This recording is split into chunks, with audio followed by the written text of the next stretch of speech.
বিএনপির মির্জা আব্বাসের কিছু হয়ে গেলে দলটির প্রধান তারেক রহমান এবং এনসিপির নেতা নাসিরুদ্দিন পাটোয়ারি এর দায় কি এড়াতে পারবেন?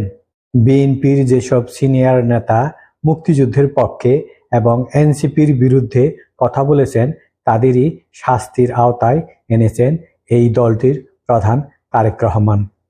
তারেক রহমানের অনুপস্থিতিতে বেগম খালেদা জিয়া যখন জেলে ছিলেন, অসুস্থ ছিলেন, সেই সময় থেকেই কিন্তু মির্জা আব্বাস সহ তার দলের বেশ কয়েকজন সিনিয়র নেতা এই দলটিকে এতদিন পরিচালনা করে আসছেন।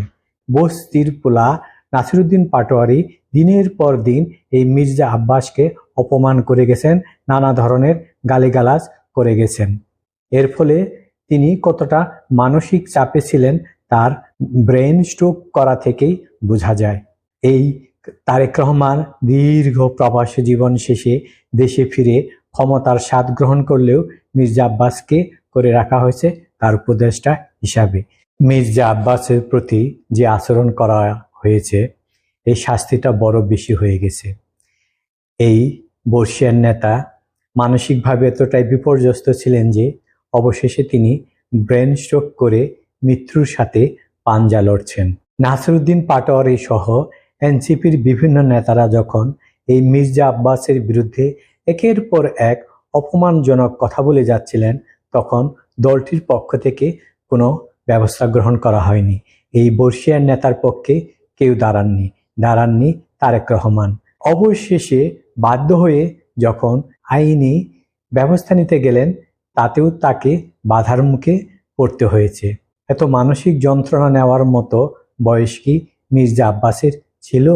এইসব রাস্তার টুকাইদের একের পর এক অপমানজনক কথা, একের পর এক অপমানজনক বক্তব্যে মির্জা আব্বাস বিপর্যস্ত ছিলেন তারেক রহমানের নিষ্ক্রিয়তায় এবং তারেক রহমানের ব্যবহারও। তারেক রহমান দলের সিনিয়র নেতাদের ভালো কোনো পজিশনে রাখেননি, কোনো মন্ত্রিত্ব দেননি। মন্ত্রিত্ব দেয়া হয়েছে সেই সব ব্যক্তিদেরকে, যার কারণে তারেক রহমান খাম্বা তারেক হিসেবে পরিচিতি পেয়েছিলেন।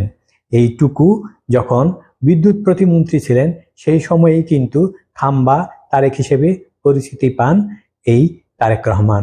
আর এই তারেক রহমান এইটুকুকেই এবার পূর্ণ মর্যাদার মন্ত্রী করেছেন একই মন্ত্রণালয়ের। অথচ মির্জা আব্বাসের মতো সিনিয়র নেতাদের তিনি এক পেশে করে রেখেছেন। সুতরাং মির্জা আব্বাসের কিছু হয়ে গেলে এর দায়